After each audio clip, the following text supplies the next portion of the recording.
दाल बनवले भात बनौने और उतार करिया हो बिना हो चटनी, हो बिना हो चटनी।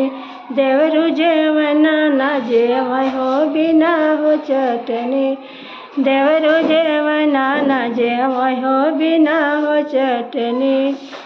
कहवा मकई मदरु धनिया या मिर्चा हो कहाँ हो पैबना, देवरु यमव कैटी करवा कहाँ हो पैबना। बनिया घरमा पैबो भौजी धनिया से मिर्चा हो कोइरी घरमा ना पैबो यमव कैटी करवा हो कोइरी के घरमा ना।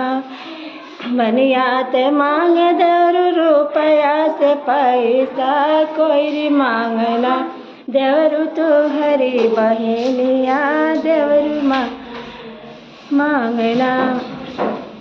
दे दिह भौजी हो रुपया से पैसा भौजी दे हो दिहना, भौजी हमारी बहिनिया दे हो दिहना।